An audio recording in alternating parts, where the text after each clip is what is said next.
with us today, and to brief you relevant information and to answer your questions. So I would like to now invite Mr. Wang Wentao to brief you. Thank you, Mr. Chair. Friends from the press, ladies and gentlemen, good morning. First of all, I'm very pleased to be here at this press conference of the State Council Information Office. First of all, I would like to extend my thanks to all of you for your long-term interest in and support for China's commerce work. General Secretary Xi Jinping announced at the ceremony marking the centenary of the Communist Party of China that we have realized the first centenary goal of building a moderately prosperous society in all respects. This historic achievement made by the Chinese people, united under the CPC leadership, is a key milestone in our socialist modernization drive. The commerce work, as we all quite know, that it connects China with the world, links urban and rural markets, and concerns each and every household. It has also played an important role in building a moderately prosperous society in all respects. Under the strong leadership of the CPC with Comrade Xi Jinping at its core, China's commerce work has scored historic accomplishments and undergone significant reforms. China further consolidated its position as a major economy and trading nation and is stepping up to become a quality economy and trader. While being the world's second-largest consumption market and largest trading nation, China has led the world in paying foreign investment and outbound investment with growing global economic governance capacities, which in turn promote economic prosperity, social development, and people's well-being. Guided by Xi Jinping's thought on socialism with Chinese characteristics for a new era, the commerce system bears in mind the country's most fundamental interests and carries through the four commits. So, as an opening remark, I'd like to brief you the relevant information about commerce in China, following and revolving around the four commits. First, we commit to expand the strategic base of domestic demand to nurture a strong domestic market. China enjoys the advantage of having a supersized market with 1.4 billion people and a 400 million strong middle-income group, which is a unique and powerful domestic market in the world. This domestic demand is a fundamental driver of China's economic development, and its expansion is essential to meeting people's aspiration for a better life. We have promoted circulation innovation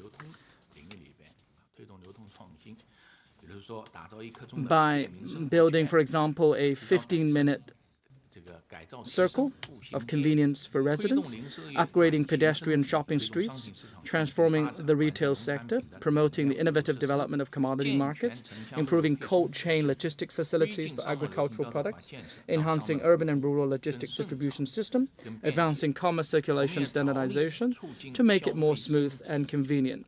We have also upgraded consumption, for example, by expanding the consumption of goods such as cars and home appliances, boosting consumption in services such as catering and housekeeping, nurturing international consumption hub cities, strengthening commercial systems in counties, and boosting rural consumption.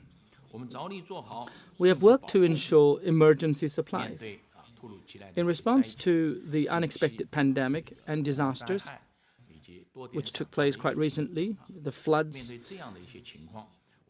we enhanced the joint supply security mechanism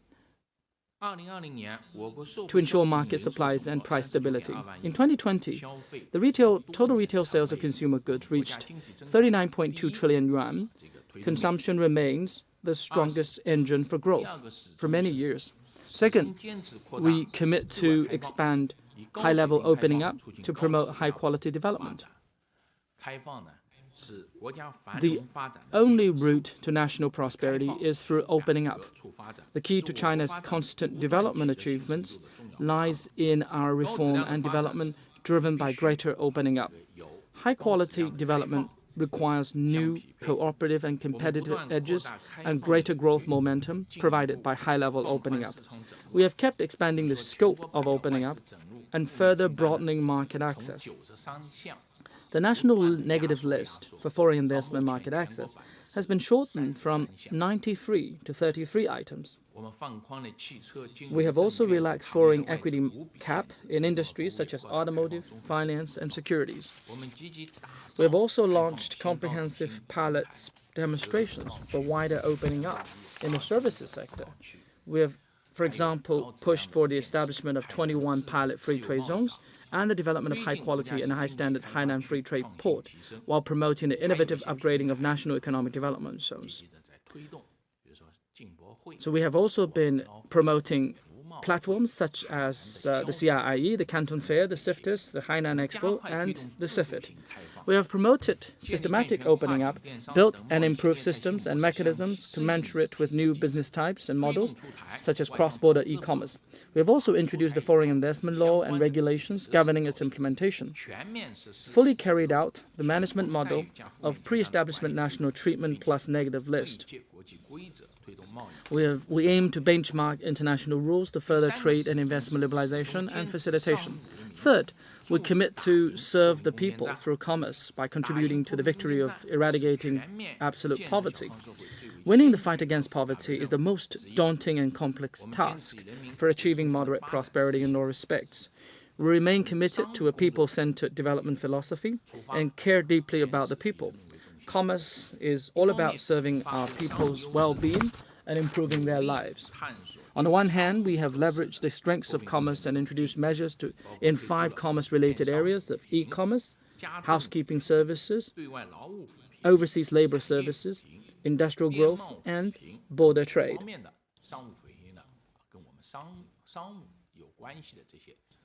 So all these 5 areas are relating to commerce. On the other hand, we have actively engaged in cooperation with other countries and international organizations to channel more development aid to impoverished regions in central and western China with direct access for local communities. We have also mobilized relevant foreign investment enterprises to support the industrial development of the poor areas. Fourth, we commit to pursue mutually beneficial cooperation and common development under the vision of a community of a shared future for mankind. China and the world rise and fall together. And in building a moderately prosperous society, in all respects, is a significant achievement that boosts the common development and prosperity of all countries and benefits all people of the world. We have pressed ahead with the Belt and Road cooperation by intensifying trade and investment cooperation with partner countries and forging closer business and cultural exchanges so that all countries can enjoy new development opportunities and broader markets and share the dividends of China's fast growth. We have also taken active part in international economic governance, put forward China's proposals and contributed Chinese wisdom on multilateral occasions such as the G20, APEC, and BRICS.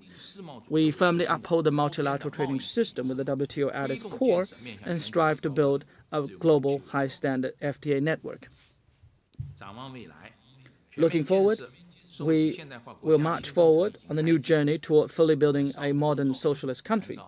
Commerce work, as an integral part of the domestic circulation, is an important link between domestic and international circulations, plays an important role in the endeavor to build a new development paradigm. Such is the position that we find ourselves in, according to the plans and deployment of the central authorities. So this is how we define our position, with 3 importance.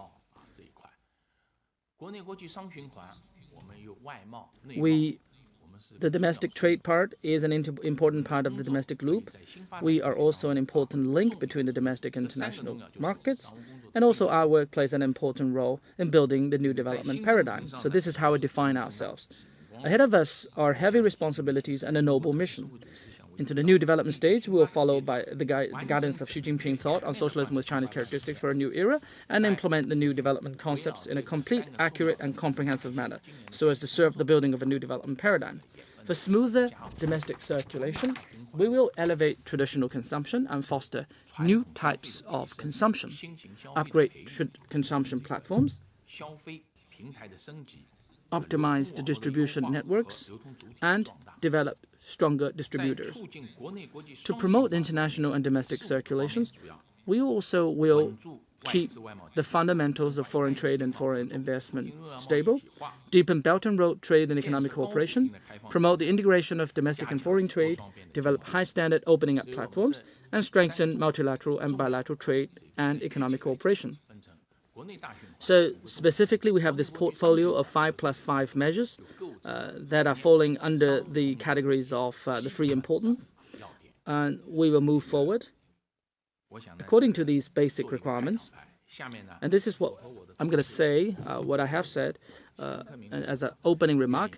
I also have Vice Minister Wang Shouwen and Vice Minister Chen Keming, as well as myself, here to take your questions. Thank you. Thank you, Minister Wang. So the floor is now open. So before you ask your questions, please identify yourself.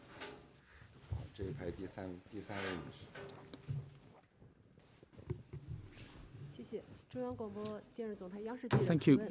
CCTV or China Media Group. So from achieving basic subsistence to overall moderate prosperity, and from overall moderate prosperity to moderate prosperity in all respects, China's consumption structure has also upgraded. And how has MOFCOM helped this process, and what measures will it take in the future to boost consumption? As we know that consumption is an important engine of economic growth, it is also a reflection of people's aspiration for a better life. Since the 18th CPC National Congress, the Ministry of Commerce has been very firm in developing strategies to expand domestic demand. We have statistics to support that. In terms of size, from 2012 to 2020, the total retail sales of consumer goods increased from 20.6 trillion yuan to 39.2 trillion yuan, with an annual growth rate of around 8.4%. China has become, as I said in the opening remarks, become the world's second largest consumer market, next only to the United States. So this is from size, and structure-wise, the living standards, the quality of life has improved remarkably. And we have been all through this process ourselves. I think that you have the same feelings as well. Take some statistics, for example. For every 100 households, there are 121 color TV sets, 102 refrigerators, 254 mobile phones, handsets. And last year, despite the impact of COVID-19, the services consumption in China increased rapidly. And despite COVID, last year, consumption of services still accounted for more than half of total consumption. So as people's living standards improves, the pace of consumption upgrade also accelerates. As we can see, that in terms of consumption for services, the money spent on digital services, culture, and health has also increased. And there are new business types and models for consumption. And scenarios, as we sometimes put it, we have different scenarios for consumption, and they are all in the ascendance. So what to do going forward on the part of MOFCOM? I think that we have to go with the trend and do the following work. One is to improve the level of traditional consumption. Traditional consumption still has huge potentials. Household appliances, furniture, automotive, catering. They are the four sectors of traditional consumption, accounting for a quarter of total retail sales of consumer goods. They have great potentials. Take automotive. We are promoting the shift from purchase management to usage management. Especially, we want to expand the circulation of used cars.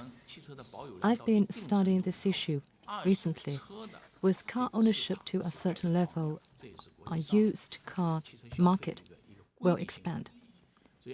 This is the law of development of automotive worldwide. So the circulation of used cars will be a huge market moving forward. We want to promote tiered consumption and circular consumption of cars. We also encourage ready areas to conduct trading programs for household appliances and furniture. We also support innovative operation of catering to improve services quality so that catering consumption can continue to expand, and also the legacy protection and innovation of old brands and brand consumption. New business types and models are emerging. Young people and middle-income group consumers are taking to Chinese fashion. And we also want to foster new type consumption. The pandemic has galvanized online new type consumption.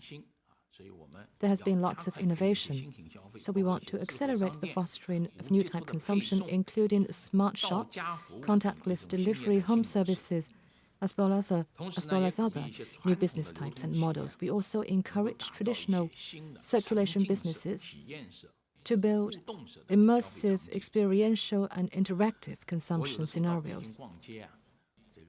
For example, in Beijing, when I go out, I often find some new type consumption models, especially in some specialty neighborhoods and streets. There are lots of influencer points and stores. I think many of you have visited these places. These are new growth spots, and they are very dynamic. Third, we want to build consumption upgrade platforms. By combining sports lines and services, we want to combine consumption expansion with the improvement of people's living standards. As I said, we have 5 international consumption center cities in Shanghai, Beijing, Guangzhou, Tianjin, and Chongqing. At the same time, we also want to promote quality renovation of pedestrian streets. Like I said earlier, we will pay more attention to specialty business circles and neighborhoods. Last May, we worked with related departments in conducting National Consumption Promotion Month campaign with very good results. Moving forward, while observing on the protocol of fighting COVID, with reference to new characteristics of consumption, we will take measures to promote consumption.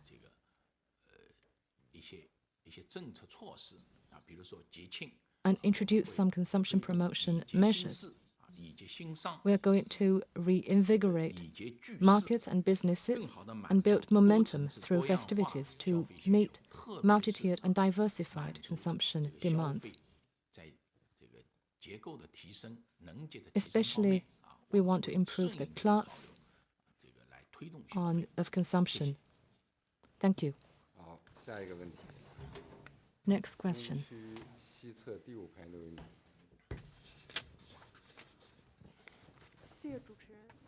Thank you. Economic News Daily. Since the 18th CPC National Congress, we have been developing open world economy.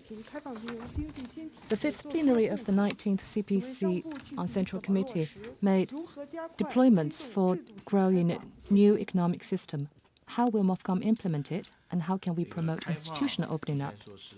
Opening up is a key characteristic of socialism with Chinese characteristics.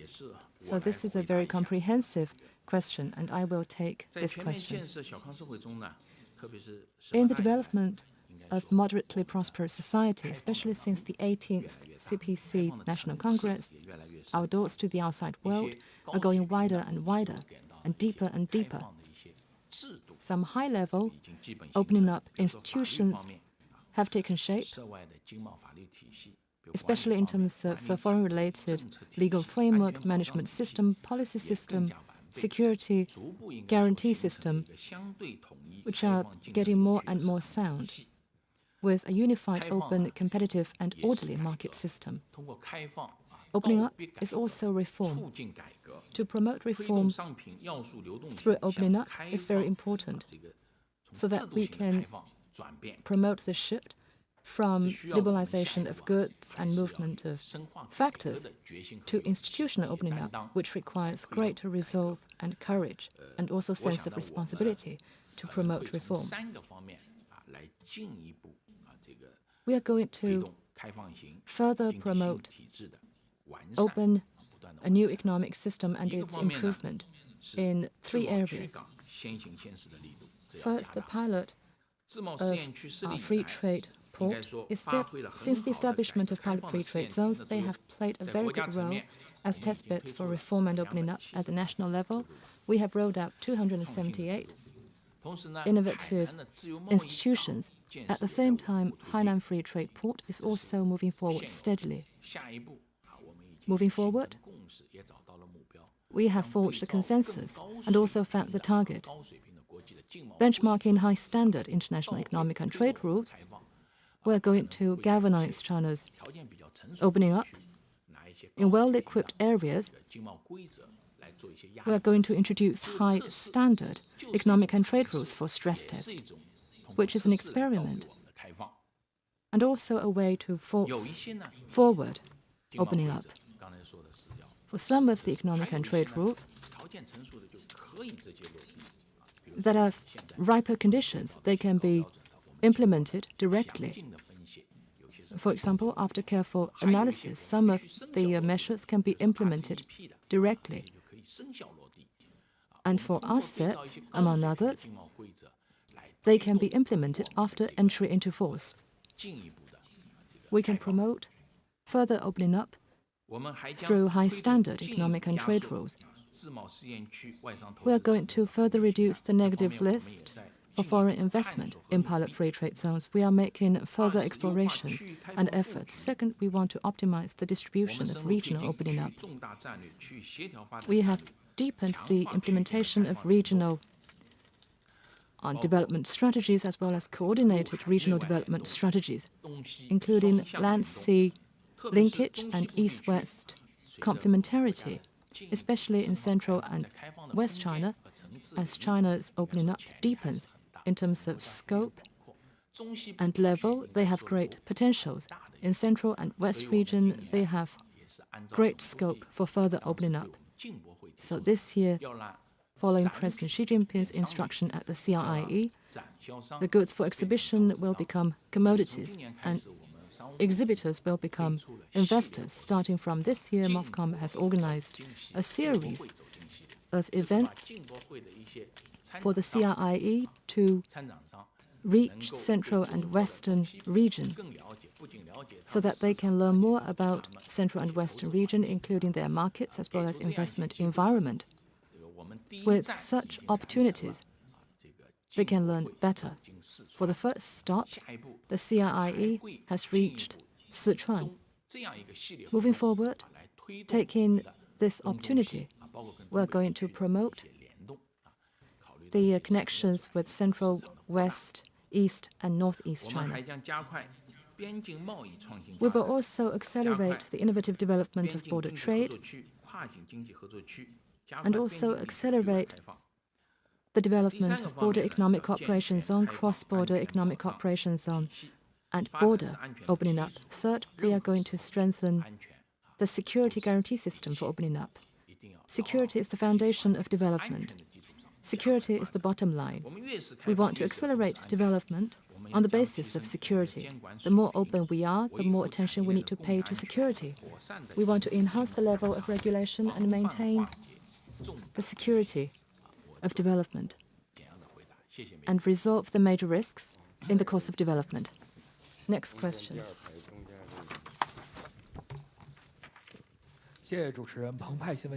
Thank you. The paper. In recent years, there are more and more FTAs in the world. How are China's FTAs developing? What roles are they playing? What are the next steps? I'd like to ask Vice Minister Wang Shouwen to take this question. Thank you for your question. Indeed, FTAs are booming in today's world. According to WTO statistics, so far, There are more than 350 FTAs reached worldwide. Especially some mega regional FTAs have been signed and entered into force. For example, the CPTPP, the RCEP, EU-Japan FTA, and USMCA, etc. As far as China is concerned, under the correct leadership of the CPC Central Committee and the State Council, we have also seized the situation and momentum of regional economic integration and are actively engaged in FTA negotiations with our trading partners with great progress. In 2009, China's first FTA with ASEAN started China's FTA process. So far, we have signed 19 FTAs with 26 countries and regions. It is worth mentioning that since the 18th CPC National Congress, we have signed 9 FTAs, including 8 FTAs with individual countries, including Australia, Korea, and Switzerland. And besides, we also have RCEP. As you all know, altogether 9 FTAs. Since the 18th CPC National Congress, while negotiating these FTAs, we have also upgraded the old FTAs, including with ASEAN, the FTA with Chile, our FTA with Singapore and New Zealand. All of these have been negotiated for further upgrade, which is very important work. You also asked about the role of FTAs in China's development. They play a very important role. First, they have helped boost the trade and investment relations with the trading partners and stabilize the fundamentals of China's foreign trade and foreign investment. For example, in 2012, the percentage of FTAs only accounted for 12.3% of China's total trade. Last year, it rose to 35%. Last year, against the background of pandemic impact on global trade, China's trade with trading partners with FTAs with China was up by 3.2%, whereas our trade with non-FTA partners was only up to 0.8%. In terms of investment,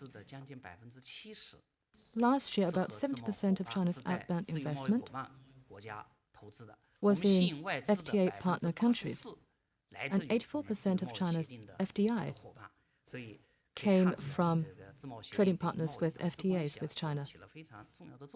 Speaking to the important role of FTAs, second, they have strengthened the economic and trade links with FTA partners. For example,